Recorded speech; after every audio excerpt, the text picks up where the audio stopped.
Good morning, everyone. So I was sitting down by the river, got here a little bit earlier, and it's just such a beautiful, perfect, magnificent day. So I have a question for you. Why are you here? Of all the places that you could be, you're here. So I ask you, why? I know this group, so I don't expect anyone to raise their hands. But it's a serious question. And what I really mean by it, and I do mean why are you here now, because there's so many things that you can do, but what I'm also saying is, why did you choose this path? Why did you choose Buddhism? Why did you begin this study? What's your intention for being here today rather than any other place? So I just ask you to think about it for a second and see if you can come up with an answer. Because I know what the answer is. I'm going to share it with you in a minute. The other question is, usually we have a lot more people here today, and it is a beautiful day. So the same question is, why aren't they here today? Why didn't they come today? They come other days, but they're not here today. Again, it's a beautiful day. And the answer why they didn't come and the answer why you're here is the same answer. And it's not just why did you study Buddhism, but why did you study any spiritual path ever in your life? Or not study a spiritual path? It's the same answer. And strangely enough, it's the same answer for everything that you've ever done in your life, whether you know it or not. And I realized this when I heard a quote from the Dalai Lama. And he was talking about compassion and how all people are the same. Not different, but the same. And he says the reason that all people are the same is because they all, regardless of what they do, where they live, or who they are, want the same thing. And that's the reason, that same thing is the reason why you're here today, and others are not. And that's because we all want to be happy and to avoid suffering. Everything that we do in our life is based on those two things. Every decision, every choice we ever made, even when we felt it was against our own will, we did for that reason. Because the choice of not going along with it, we decided somehow or other we believed would be more damaging or more painful than going along with something we didn't want to do. Perhaps it was taking a job we didn't want, marrying someone that our parents wanted us to, that we didn't want to. But the motivation was always the same. We were looking to be happy and to avoid suffering. Not a brilliant insight. It's true, we all know it, but certainly not a brilliant insight. It's not just something that the Buddha realized, 2,600 years ago. Freud came up with the same thing. He called it the pleasure principle. It's used in modern psychology. No one disputes it. And even on a biological, cellular level, with even single-celled animals, as paramecium, amoebas, react to the same thing. They move towards things that bring them food and light, and away from things that are cold and dark. We're always moving that way. Everything that we do is based on that. But yet, finding a reliable source of happiness is so elusive. It's so difficult. In many cases, for most of us, it seems to be an impossible task to do. So I'll ask you again, have you ever found any object, any material thing, that once you possessed it, was always a source of happiness? Whenever you touched it, whenever you looked at it, whenever you knew you possessed it, always brought you happiness. I never did. Have you ever found any particular person that once you found them and went into a relationship with them, always brought you happiness regardless of whatever the circumstances were? Now, I love my family, I love my children more than life itself. But if anyone's raised teenagers, there's a lot of angst there. You know, they'll yell and scream at you. You'll yell and scream at them. Every single time? I don't think so. Have you ever found a belief system, a religion, a teacher that always, regardless of whatever was going on in your life, brought you consistent happiness? Sometimes, yes. Sometimes, maybe no. Well, what Buddhism is about is this particular situation, is about this particular problem. And there's a story about, you know, we all know when Buddha was asked, you know, what is it that, asked by his disciples, or when he would travel about India, and he would ask, what is it that you teach, Buddha? And he would always have the same answer. He teaches understanding of suffering and liberation from suffering. That's my teaching. He was with a group of monks, and they were walking through a forest, and they asked the same question, and to illustrate it, Buddha reached down and grabbed a handful of leaves. And he turned to Bhikkhu and he said, you see, this forest is vast. You see all the trees. My knowledge is like all of the leaves on all of these trees. That's how vast it is. But I choose to teach only this handful of leaves. And this handful of leaves is about suffering and the end of suffering. And the reason that he said that, as he expounded on this, was that this was what was needed for humanity then and now. There's so many things that we could do, so many things that are important. Compassion, loving others, taking care of others, feeding the hungry. Buddha didn't say that this wasn't important. But what he saw, and what I have realized for myself, and please understand what I'm telling you is, I may quote some people, but I'm telling you what worked for me.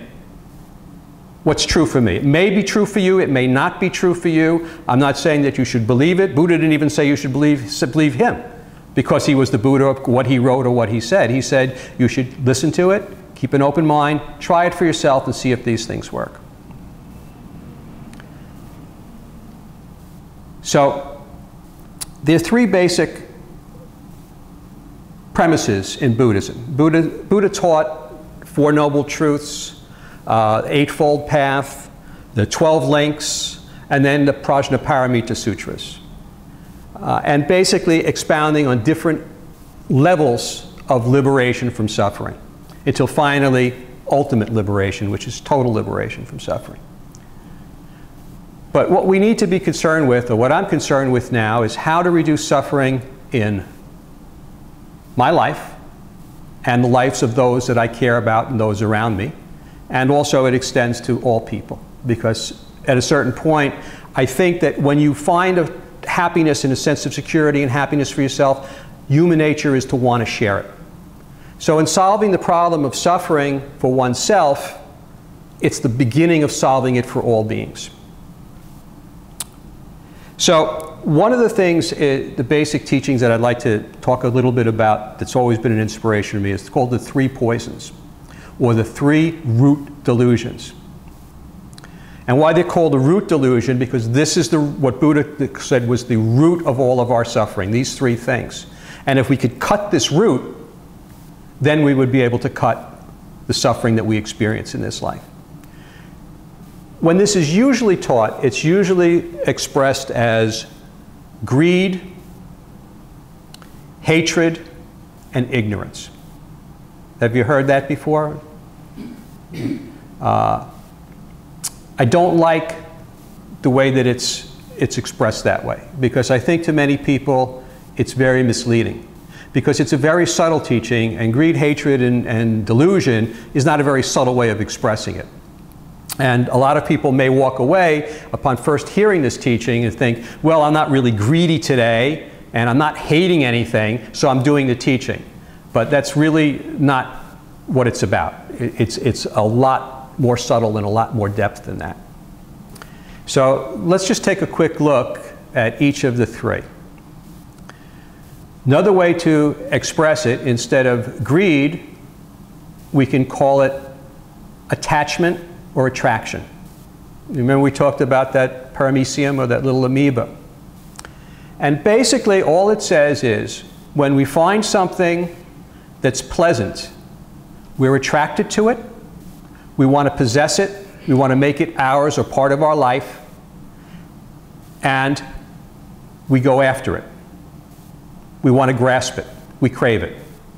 And the same thing, but just on the opposite side, it's really the same coin, it's just the two sides of it, is aversion. You don't have to use the word hatred, it's aversion. And it could be anything from boredom, from a dislike, to a feeling of unease about something. And when that's around, we want to push it away. We don't want it near us. If it makes us uncomfortable, if it tastes bad, we want to push it away.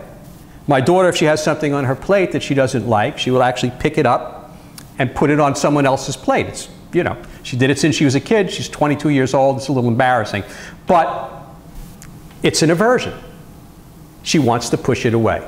It's the same for all of us. If we don't like somebody, they give us a bad feeling when we're around them, we want to push them away.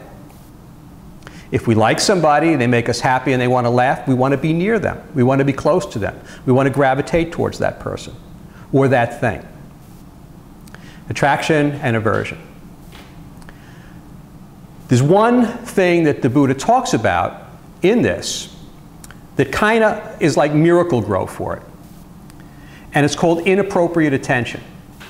And what inappropriate attention means is that not only do we have an attraction and aversion towards certain things, but we tend to exaggerate their qualities. So if something is pleasant, we exaggerate the good qualities. If it's unpleasant, we exaggerate the bad qualities. And we could all see this. You know, we like somebody, and you know, we like a boy or girl or whatever it is that we like, or we eat a restaurant and we like the, oh, this is the best restaurant, this is the most wonderful person, they're so great, they're so fantastic, I met her, I met him, and she's just the most beautiful, wonderful, and our mind tends to exaggerate these qualities. And same thing on the other side. We exaggerate the qualities of something we dislike. This is where we start to get into trouble, where the catastrophe starts to unfold. Now, this craving becomes grasping. I must have this, and whenever we start to feel this, I've got to have this will make me happy, we're setting ourselves up for disappointment. We're setting ourselves up for suffering. When we have to push something away, the same thing. Because life is always changing. It's always moving in and out. Circumstances are changing. And even when we find something that we like, we have a problem because of something called homeostasis. That's when we experience something, it tends to neutralize after time. This is the way any organism adapts to its environment. Maybe cold when we first walk into a room. After a while, we get used to it. We don't think about it. We hear the air conditioner, but then after an hour, we don't even know that it's on anymore. This is the way we use, it's a way that we survive. So we find that object, and say for me, one of the objects that I love is Haagen-Dazs ice cream. I really like Haagen-Dazs ice cream. And I eat it, I go, oh, this is so wonderful, it makes me happy, I love the texture of it, it just, love that Haagen-Dazs ice cream. If that was a source of happiness, all I would have to do is just buy a lot of Haagen-Dazs ice cream and sit around all day. But it doesn't work that way. Again, this is where this dukkha or dissatisfaction starts to arise, even on things that we like, much less dislike. Because what happens? Well, if I eat maybe half of the first pint, I'm okay. If I start to go beyond that, start digging past that halfway mark, it starts to make me feel a little queasy, it gets to be a little too sweet, it starts to make you a little nauseous. If I had to sit down and eat 4 pints of that in one sitting, I would be sick, I would be miserable, the taste of it would nauseate me. So something that we think is a good thing can all of a sudden turn around and be a bad thing. But we know this. But what's the lesson in this? And this is where Buddhism gets to be really interesting and a little bit different. And basically what Buddhism is saying to us is, listen, there's a mistake here. There's a mistake of perception. There's a mistake in the way that we see things. This mistake is an illusion. The mistake is we tend to believe that the quality of that joy or happiness or pleasure or displeasure is somehow an innate quality in that particular object, in that particular person, in that particular ice cream, car, money, job, position. And that if we attain it and it becomes ours, somehow magically we will possess that and become happy. But that's a big mistake, because it's never out there. It's always in the way that we perceive it. It's not a part of the object. It's the way that we perceive it from our mind. So is this a good or a bad thing? Well, it's a wonderful thing. It's just we've been going down this road the wrong way. We've been looking from the side of the object, or what it is that we wanted to possess, and when we don't get it, instead of going, gee, maybe it's my own mind that makes me happy and the way I perceive things, not the object itself. That would be logical, but we don't do that. What we do is, you know, it's not the Haagen-Dazs. If I had Ben & Jerry's, then I'd be okay. You know, it's not the Ford Focus that I just bought that's not making me happy. If I bought a Mercedes, I'd be happy. I know that money must make you happy because I've been told that by my parents and my friends and everybody else and my partner, that money will make you happy, go out and get some. So it's not that money's the problem. Money's a source of happiness. It's just I don't have enough of it. I need more and more and more and more. Unfortunately, as though we try and do that, it doesn't work for us. So seeing these objects as having that quality that we desire is the main or root delusion. That's what it is. I said illusion before, now I said delusion. Do you know what the difference between an illusion and a delusion is? Let's try an experiment, okay? Put your hands out in front of you. Come on, this is fun. Right hand over left and intertwine them, thumbs together. No, no, no, no. Thumbs go down, okay? Now, take them, and what I want you to do is to turn them so they're horizontal, okay? And now do this, thumbs up. Thumbs up. No, don't undo them. Thumbs up. Okay. That's a perceptual delusion. You thought you saw something that you didn't see. Happens all the time. It's just an illusion. If you believe that there's some magical power going on here, then you delude it. Let me show you one other quick delusion. This is fun, right? Let me show you one other quick one. And this is how your brain tricks you. Just put your hand out in front of you and look at your index finger. Now, what I want you to do is, while you're looking at it, move it a little more than 45 degrees to the right, but keep your head focused straight. Don't turn your head. And now, can you see it with your eyes clearly enough? I want you to be able to see it. So you can see your nail, okay? Now, what I want you to do is, you have your right hand out, is just close your right eye only. What do you see? Your nose. Keep your hand where it is. Open your eye, your nose disappears. Close your eye, you see your nose. Now, here's the delusion. Your nose is always there. Your left eye is always seeing the nose. But what your brain does, like a computer, it takes out all the pixels that show that nose and eliminates them and takes it out of your brain so it doesn't disturb you when you look to the right or to the left. Otherwise, when you're turning, you're always looking at your nose, but you don't think you could see your own nose. Try and see your own nose. You can't do it. But if you do this, all of a sudden, it appears.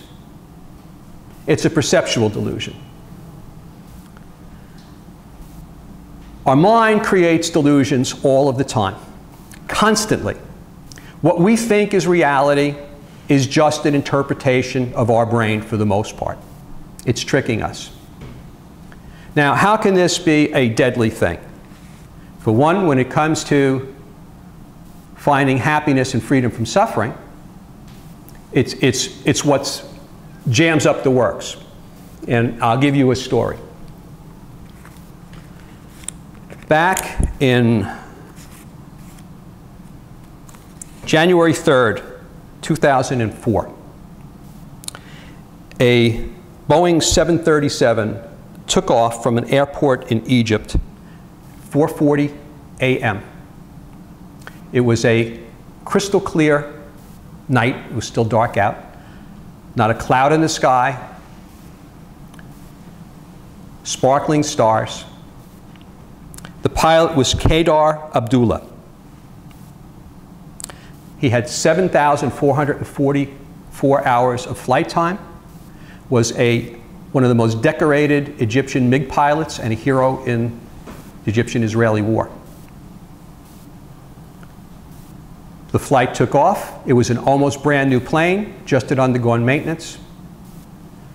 2.5 minutes later, it crashed into the Red Sea.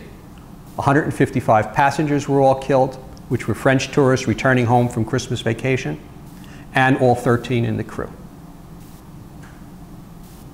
They did an investigation, and it took quite a while because the plane crashed in some 3,000 feet of water, and it took them 2 weeks to find the black box. And when they decoded what had happened and listened to the conversations, it turned out he took off and he made a right bank. And he increased the angle of the bank. And what had happened, and all pilots are taught to avoid this, is that the human ear, the fluids in the human ear sense gravity, which is gravity. But in an airplane, the curve of acceleration, the ear can't distinguish between up and down, what's gravity, and acceleration. And on that particular day, there was, because the sun was coming up, there was a ground haze. So the sky was perfectly clear, but there was a haze that you couldn't see the horizon clearly. So you didn't know where the horizon was. And he got into what's called a death spiral, where that feeling of acceleration, if you keep a certain bank, is indistinguishable from gravity, and what your mind is telling you is up and down. And as he gets about maybe 1 minute and 30 seconds into it, you can hear the co-pilot is saying to him, no, you have to follow the instruments, turn back on the autopilot, increase the power, straighten out. And he's the captain, so in a situation like the captain is always right. And what he did is he flew that plane right into the ocean. The exact same thing happened years later to John Kennedy Jr., as you might recall.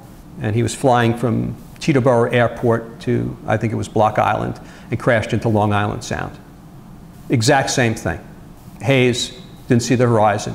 And pilots are trained and trained and trained, and this scenario is worked over and over and over again because the illusion is so strong that it's almost impossible not to react on it. You really have to notice it. So where his illusion all of a sudden became a delusion, which is when you know something's an illusion, which is a trick, a perception, and you still keep doing it. And what we follow in is we know that these things are so, yet we keep doing them over and over and over again, causing us suffering. So what's the solution to it? Well, in Buddhism, there's two things. One is understanding it, that's listening to the Dharma, listening to the teachings. This is what we're here for. Hopefully this is helpful to you.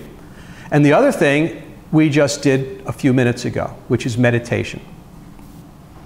Now meditation is taking us out of our minds and our projections of the past and the future and what we think it is and the illusion of what's going on in our mind and our interpretations to try to focus us on the moment of what is here right now.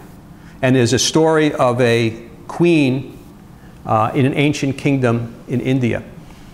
And she's walking with her aides and her advisors, and she steps on a sharp stone and cuts her foot and becomes very, very upset. And the next day she calls all the advisors together and her counselors and says, "My foot was cut. We must do something about this. This is a terrible situation. What I want you to do is," and you may have heard this story, is to carpet all of the kingdom in leather. So no one will do this. And the advisors huddle together and they go, oh, but Queen, this will be, we don't have enough cows, there's not enough leather in the world to do this. And no, no, no, no.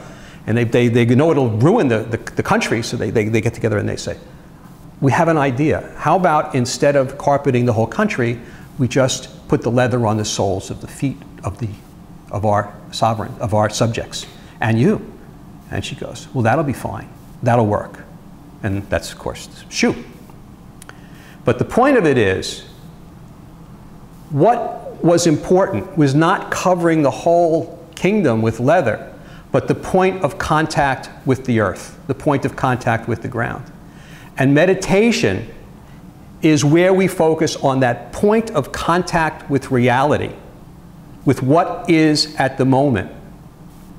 And what we're doing is we're training ourselves to be aware, to be sensitive, not in the thoughts as they spin out about what we're going to do after this, and what we're going to do for lunch, and what we're going to do here and there, or the terrible thing that happened to us yesterday. What's going on now? What's going on in my body? What's going on now in the reality of this world, without all the interpretation of what's good and bad and what I want and what I don't want? And the importance of this is it allows us in daily practice to do what's called a spot check inventory. Dave, a spot check inventory. It's a little personal thing. Spot check inventory is throughout the day, whenever we feel uncomfortable, agitated, anxious, bored, we have a feeling that we don't like, or we're feeling drawn or grasping at something that we think will make us happy, we can stop. Here's a simple way to do it. Stop, look, and listen. Remember when you cross the street, stop, look, and listen? Everybody remember that? Maybe not this crowd. I had to learn that in elementary school. Stop, look, and listen, the red light, you know, and all that. So stop, look, and listen, just a way to remember it. What's going on in my body? What sensation am I feeling? What thought is driving this? Am I seeing this correctly? Am I in ignorance of what truly is, or am I awakening to what actually is? This is a way to deal with it. This is a training that we can do. And this is one of the things that this practice is about. I wish you all luck in doing it, and I hope that that's helpful. Thank you very much.